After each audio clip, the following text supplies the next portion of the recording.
Welcome to lesson 8.2, and in this lesson, we're going to continue to look at this idea of u-substitution as a technique for integration, but this time looking at functions that are written as fractions. And before we start with that, we're going to do one more small chain rule review so that we can investigate a function whose derivative was always written as a fraction. And that function is the natural log. Recall that the derivative of the natural log of x equals 1 over x. And it always involved chain rule with this x being the inside function.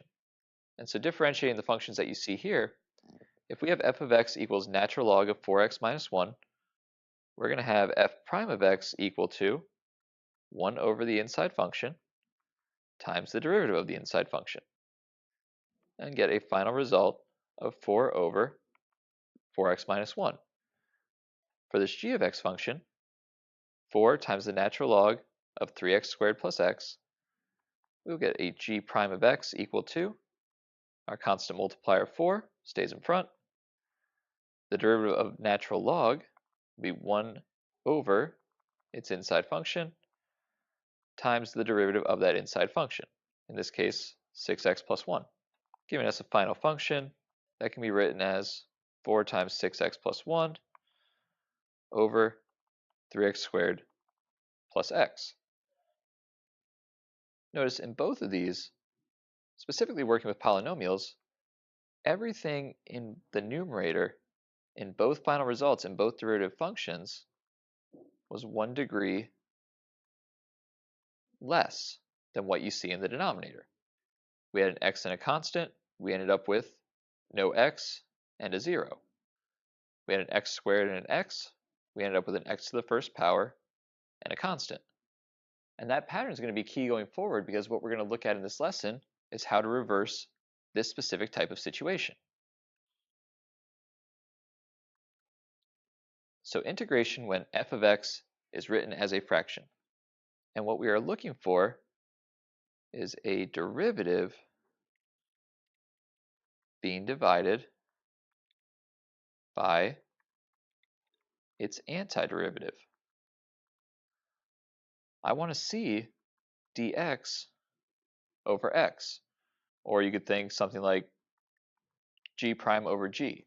This situation will be one that we can reverse using our technique of u-substitution. An extra note as a pattern we can recognize is specifically when dealing with rational functions, that word referring to fractions that are made up of two polynomials, we want to see the degree of the numerator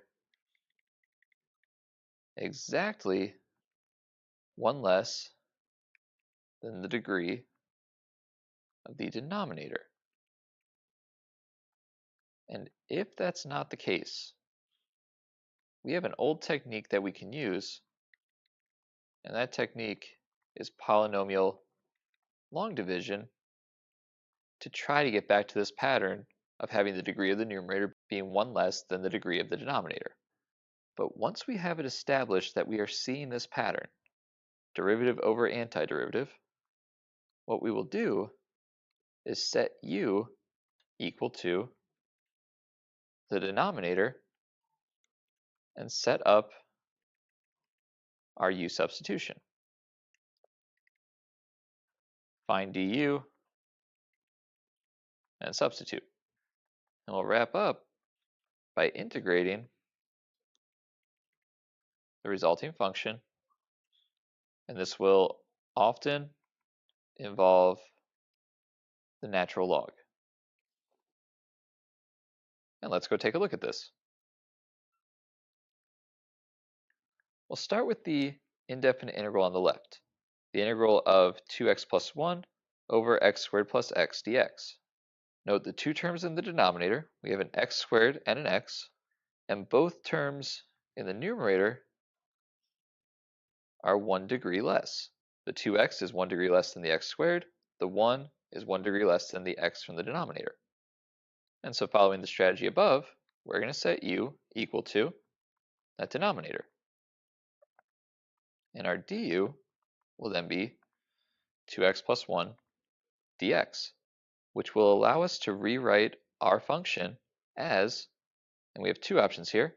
You can write it as du divided by u, or I prefer 1 over u du. Now, this is just like integrating 1 over x. The variable doesn't really matter here. This will then become the natural log. Recall that integrating, we need to keep the inside of the natural log positive so that its domain matches with the function inside the integral. So we'll have natural log of the absolute value of u plus c, and we will sub back in our original x function so that our antiderivative is also a function of x. And that's all we're doing, is just recognizing functions that came from differentiating the natural log. And so example 2, the integral of e to the x over e to the x plus 1 dx, that already has to get us thinking that possibly this could involve u-substitution in a natural log. This one I'm not comparing degrees, but the other thing I said to look out for was seeing a derivative over its antiderivative.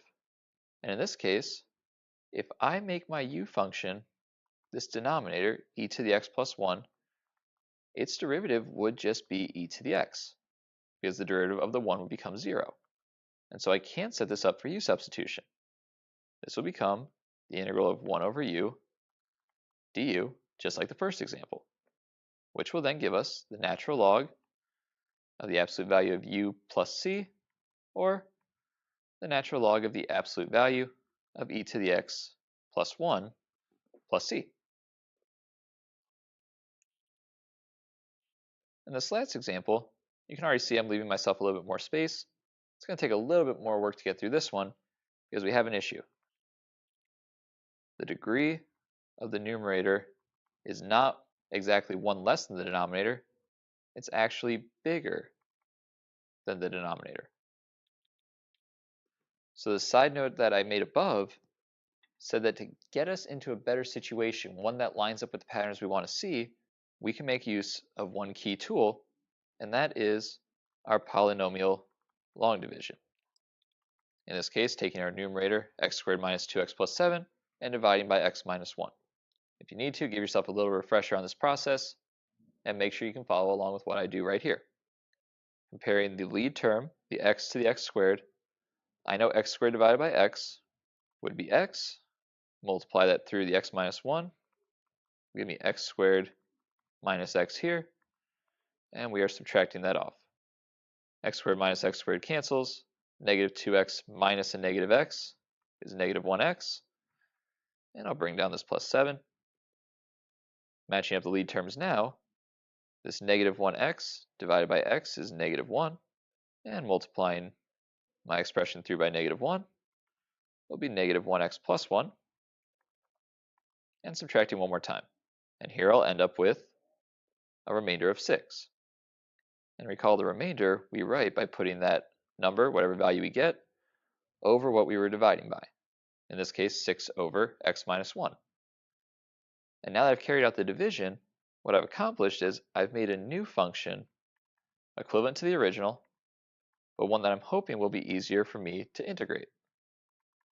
And so integrating this result will yield the integral of x, which is 1/2 x squared, minus the integral of 1, which is x.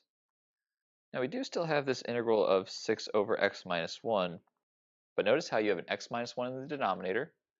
The constant up top is exactly 1 degree less. We're going to set this up as u substitution, but afterwards I want you to notice that that wasn't entirely necessary. We'll set our u to be x minus 1, and du would just be 1 dx. Now notice we have a 6 dx. We have it 6 times too big. I could divide this by 6, put a 1/6 in there, or remember it's a constant multiplier. I can just move this out of the integral. And if I make my u x minus 1, we'll really be integrating 6 times the integral of 1 over u du with these same two terms in the lead. And so we'll get, again, this 1/2 x squared minus x. We got this 6 out front from the constant multiplier times the natural log of u plus c. And subbing back in, we'll get 1/2 x squared minus x plus 6 times the natural log of absolute value of x minus 1 plus c. But here's where I want you to note something like this, where it's just an x minus 1, x plus or minus a constant here. The derivative of that x minus 1 equals the derivative of just x on its own. They both equal 1. So this problem was actually no different than if we had just integrated 6 over x on its own. So finding little shortcuts like that to avoid the u-substitution process are things I would like you to be aware of. And just like everything since we started doing antiderivatives, this is all about pattern recognition. But here's the other big thing we're going to get out of this section. The integrals for the trig functions other than sine and cosine. We've looked at how to do integrals if we're working with something like secant squared of x or secant x times tangent x, those functions that came in pairs. But we haven't talked about, say, example 1, how to do the integral of just tangent of x on its own. What we're going to look at is, let's rewrite this as sine of x over cosine x, use its identity. And think about what we've talked about in this lesson so far. It's written as a fraction now. It's not one of those situations where we're focused on degrees, but sine of x is very closely related to the derivative of cosine x. If I treat this as a u-substitution problem and I make that denominator cosine my u, well, du is just negative sine of x. And I can work with that because the only thing I would need to change is put a negative sign into the integral and 1 on the outside to offset it, and we'd be doing negative the integral of 1 over u du, which would become negative the natural log of absolute value of u plus c, and our end result, the integral of tangent of x, is negative natural log of the absolute value of cosine x plus c. By similar logic, we can also work with cotangent of x. If we treat the integral of cotangent of x as the integral of its identity, cosine of x over sine of x, then if we were to make our u equal to sine of x, du would equal cosine of x dx, and our integral would become the integral of 1 over u du, which would give us natural log of absolute value of u, and substituting back in our original function, the antiderivative of cotangent of x would be the natural log of the absolute value of sine of x plus c. So we'll take the two antiderivatives that we just worked through in the examples above and drop them into this table. The integral of tangent was negative natural log, absolute value of cosine of x, and the antiderivative of cotangent was natural log, absolute value of sine of x. When it comes to the last two, secant of x and cosecant of x, I'm not going to worry about showing the work that goes into getting these two antiderivatives. It's a little bit more complicated. I'm just going to go ahead and give you that the antiderivative of secant of x is natural log of secant of x plus tangent of x plus c, and the integral of cosecant of x is negative natural log of the absolute value of cosecant of x plus cotangent of x plus c. And these will all be rules that we are going to want to memorize. Tangent and cotangent would be easy enough to develop on your own if you were to forget them, but just like we talked about with certain rules for differentiation, memorizing these patterns makes the work go a little bit faster. So just make sure that we are committing these 4 final results to memory. And what I would like to finish with are some more examples of definite integrals that involve u-substitution and connecting this idea with the types of integrals that you saw in this lesson, specifically functions that are given as fractions. And so for our first example, we have the integral from 2 to 4 of 2x divided by the quantity x squared minus 1, and note everything in the numerator is exactly 1 degree less than the denominator, so we will make our u equal to x squared minus 1 with du equal to 2x dx. And recall from our previous lesson on u-substitution, in order to make our u-substitution valid, we also have to change those x values 2 and 4 into values for u. So u of 4 would be 4 squared minus 1, or 15. And u of 2 would be 2 squared minus 1, or 3. And our u substitution will give us the integral from 3 to 15 of 1 over u du. Our antiderivative will be natural log absolute value of u, again working from 3 to 15. Remember, when applying u substitution to a definite integral, we do not have to switch back to x. We can say that our final result will be natural log of 15 minus natural log of 3. Notice I dropped the absolute value because these are both positive numbers anyway. And I can simplify a bit further using properties of logarithms and say that this is the natural log of 15 divided by 3, or just the natural log of 5. And we'll wrap up with this final example, the integral from 1 to e of natural log of x divided by x. Notice here the numerator is not the derivative of the denominator. This isn't a rational function, and so it doesn't quite line up with what we talked about with integrating fractions. And that's because it's a special example that I wanted to make sure to bring up. And what might make this easier to read is if I treat this as natural log of x times 1 over x dx. And now with this product, if we're looking for a pattern for u substitution, note that if we make u equal to natural log of x, the derivative of u is 1 over x dx.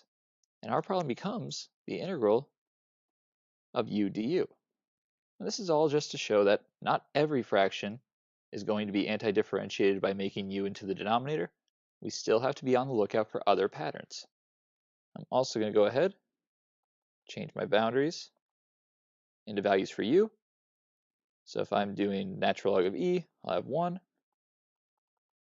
And plugging 1 in, we'll have 0. So we'll have the integral from 0 to 1 of this u du, which will yield 1/2 u squared from 0 to 1, which will equal 1/2 of 1 squared minus 1/2 of 0 squared, which just equals 1/2. And that's it for lesson 8.2, utilizing u substitution to integrate functions that are written as fractions. And now that we've learned every major technique of integration for this course, the next couple lessons will deal with some more common applications of integration, namely working with what are known as differential equations. So please make sure, review and summarize these notes. Make sure that we now feel comfortable anti-differentiating any type of function that is given to us, and move on to the practice when you are ready. And thank you for watching.